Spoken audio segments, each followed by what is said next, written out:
Hi guys, நம்ம தமிழ்நாட்டோட முதலமைச்சர் விஜயனா இருக்காங்களே, அவர் பதவியேற்றத்துலேருந்து இப்போ வரைக்கும் நிறைய நல்ல விஷயம் பண்ணிட்டு இருக்காரு. ஆனால் அதுல வந்து ஒரு சில விஷயம் வந்து நிறைய பேருக்கு தெரியாமலே இருக்குது. ஸோ நான் என்ன பிளான் பண்ணியிருக்கேன் அப்படின்னு பார்த்தீங்கன்னா, டெய்லி காலையில இருந்து ஈவினிங் வரைக்கும் நடக்குதுல்ல, ஸோ அது எல்லாத்தையுமே கலெக்ட் பண்ணி மொத்தமாக சேர்த்து ஒரே வீடியோ வந்து அன்னைக்கு நைட் வந்து சொல்லலாம் அப்படின்ற மாதிரி பிளான் பண்ணியிருக்கேன். ஸோ நீங்க வந்து அந்த வீடியோ எதுவுமே மிஸ் பண்ணக்கூடாதுன்னு நினைச்சீங்கன்னா நம்ம சேனல் இப்போயே சப்ஸ்கிரைப் பண்ணி வச்சுக்கோங்க. அப்பதான் நான் டெய்லி போடுற வீடியோ நீங்க கரெக்டாக மறக்காம பார்க்க முடியும். ஸோ அப்படி இன்னைக்கு May 29 என்னெல்லாம் பண்ணியிருக்காரு அப்படின்றத நான் டீட்டெயிலாக இந்த வீடியோ சொல்றேன். ஃபுல் வீடியோ ஸ்கிப் பண்ணாம பாருங்க. ஃபர்ஸ்ட் என்னன்னு பார்த்தீங்கன்னா, மார்னிங் எந்திரிச்சதுமே ஒரு நியூஸ். திருச்செந்தூர் கோயில் இருக்குல்ல, அங்க வந்து நம்ம அறநிலைத்துறை அமைச்சர் இருக்காருல, அவர் மார்வேஸ்ல உள்ள போயிருக்காரு. போயிட்டு கோயிலுக்குள்ள தரிசனத்துக்காக போயிருக்காரு. அவர்கிட்ட 4000 ரூபாய் வாங்கி தான் உள்ள அனுப்பியிருக்காங்க. ஸோ இதை பார்த்து அவர் வந்து பயங்கரமா கோவப்பட்டு நிறைய பேரை வந்து அங்க கண்டிச்சிருக்காரு. அது முடிச்சுட்டு அதுக்கடுத்து அங்கிருந்து கொஞ்சம் பேர் சஸ்பெண்ட் பண்ணிருக்காரு ஒரு நியூஸ் வந்திருக்கு.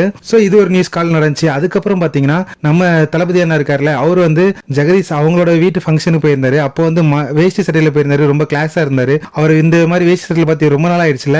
அதுக்கப்புறம் ஸ்ட்ரைட்டா வந்து தலைமைச் செயலம் போயிருந்தாரு. சோ அங்க போயிட்டு ஒரு சில மீட்டிங் நடந்துச்சு. அது என்னென்ன மீட்டிங் பாத்தீங்கன்னா, ஃபர்ஸ்ட் மீட்டிங் என்ன பாத்தீங்கன்னா, மாநிலத்தோட தலைமை தகவல் குழு இருக்குல்ல, அவங்க வந்து அண்ணா மீட் பண்ணி பேசியிருந்தாங்க. அதுக்கப்புறம் ஜெயின் கோஃபைன் இந்தியா பிரைவேட் லிமிட்டோட சிஓ இருக்காருல்ல, அவர் வந்து அண்ணா சந்திச்சு பேசியிருந்தாரு. அதுக்கப்புறம் மஹிந்திராவோட சிஓ இருக்காருல்ல, அவரும் வந்து அண்ணா சந்திச்சு பேசியிருந்தாங்க.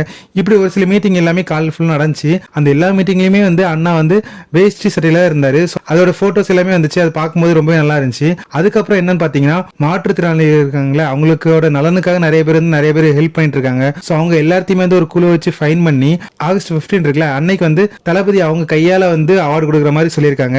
ரொம்ப நல்ல விஷயம் இல்ல இது? நிறைய பேருக்கு இது மோட்டிவேஷனாவும் இருக்கும். சோ அதுக்கப்புறம் பாத்தீங்கன்னா, கனிம வளத்துறை அமைச்சர் இருக்காருல்ல, அவர் இன்னையோட சேர்த்து மொத்தம் 67 கல்குவாரியை வந்து மூடி இருக்காரு. இது எல்லாமே சட்டவிரோதம் நடந்த கல்குவாரிகள். அது எல்லாத்தையுமே கண்டிப்பா மூடிட்டே வராரு. சோ அவரோட செயலை வந்து நிறைய பேர் பாராட்டிட்டே இருக்காங்க. இன்னைக்கு நடந்த முக்கியமான எல்லா நியூஸுமே வந்து நான் டீட்டெயிலா சொல்லிட்டேன். இந்த மாதிரி டெய்லி வந்து நீங்க மிஸ் பண்ணாம பார்க்கணும் அப்படின்னு நம்ம சேனலை சப்ஸ்கிரைப் பண்ணி வச்சுக்கோங்க. அப்பதான் டெய்லி கரெக்டா மிஸ் பண்ணாம உங்களால பார்க்க முடியும். சோ நெக்ஸ்ட் வீடியோல பார்க்கலாம்.